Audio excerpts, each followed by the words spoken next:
This right here is probably one of the best things you could put in your shop.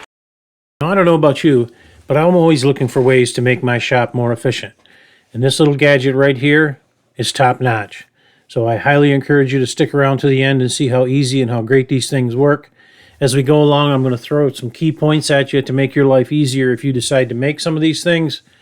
So let's jump right into it. I'm not going to give these to you in any particular order, but this thing is made out of 3/4 inch plywood, some 1/2 inch dowels, some glue, and some screws.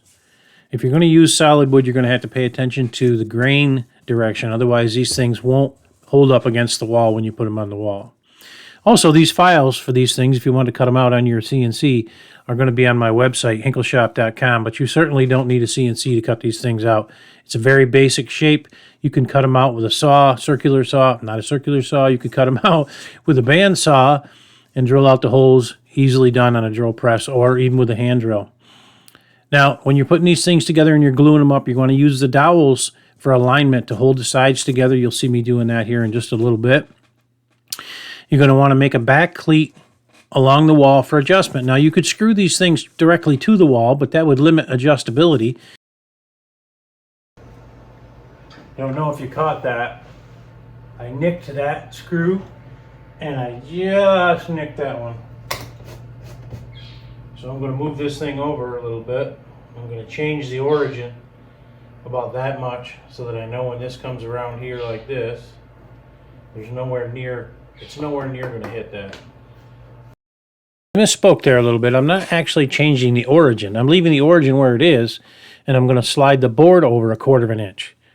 I'm basically going to lie to the machine. It's going to still think the origin is in the same spot, but the board's going to move over so I don't hit the screws. This one's going to be practice. I have to give a shout out to Cadence Manufacturing here. Even though that bit hit that screw, it's still cutting like a champ. That's a downtown Jenny from Cadence Manufacturing.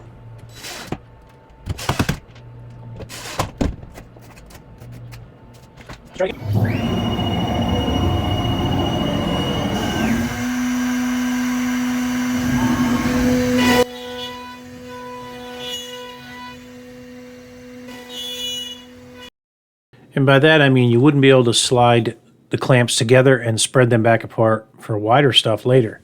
So definitely put a long board against the wall for your French cleat. Make sure you put the block on the bottom side of this thing so that it aligns with the wall properly. Otherwise your cantilever will sit tight against the bottom and it'll be angled, and you don't want that. Also, when you make the long block, put a capture block along the top, same length as the board, one width shorter than one clamp. That way you can put the clamps on and slide them in from the left all the way to the right, etc., one way or the other. That is entirely up to you. One very important part that I learned while doing this, you have to make the pipes exactly the same length, and you have to make sure that the hole in the pipes is in the same position, same spot as far as how deep you go down the pipe. And you want to make sure that the pipe is, that hole is 90 degrees to the clamp when you tighten the clamp up. Otherwise, you'll have the bottom piece that does the actual tightening of the boards flopping around, and that's not good either. Another thing you want to be careful of or be aware of, right there is the dowels I said to use as alignment. That way it holds everything together and you'll be able to put those clamps on, use the dowels to clamp down. You'll be able to put the dowels through after it's solid. Don't just rely on the glue. Make sure you use screws through the back side of that plate into those things. Take it from me, you're going to want some glue on there. Also for the French cleat portion of it. You're going to want to make sure that you're prepared for the glue that's going to squeeze out and drip all over the floor. I found that to be an issue once I got these things working well. You're going to want to make sure that you apply wax to all surfaces, and you're going to see me doing that here in a little bit.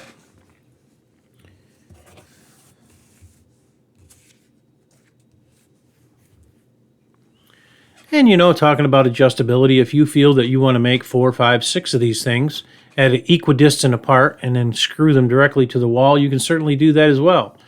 Like I said here, do not rely on just the glue when you're clamping these things together. I put 2 screws through these off camera.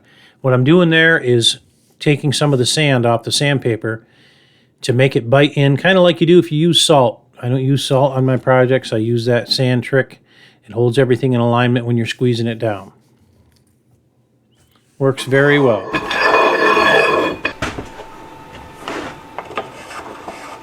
And that is how easy these things pivot. Put your peg in, good to go. Let's try a glue up here for the first time. Obviously this is scrap wood, so we're just going to play around here a little bit. But let's see if we can put the squeeze on with this thing. A couple of twists on the handles there on the bottom, and we're rocking and rolling. I wasn't really too worried about alignment. Like I said, this was just scrap wood that I wanted to try. Glue them up, squeeze them up, drop the thing down. It's out of your way. You can put your tools back in front of it. Like I said before, make sure you put the wax on everything. That way the glue doesn't stick to your pipes, but it is going to stick to the floor if you don't put something down on the floor. Rotate them up to the height that you want. I put 3 holes in so that we had 3 different levels. Simply pop the boards in like this. Notice I'm using some fancy 2x4s here of all different species. Because they're all different colors, they must be different species. Slide down your top. Tighten them in. When you're good, lift up on the bottom of the board. It's pretty solid. Pull the pegs out. Drop it down to the wall again. This thing is absolutely incredible. As I said, these files will be available on my website if you want to. I'll put the SVGs on there as well, so that way if you want to just use the SVGs to trace out the profile, you can use a saw. As always, thanks for watching. Give us a like, share, and subscribe. That always helps the channel grow. It's super important for YouTubers. There's a quick simulation in Carveco to show you what this thing looks like.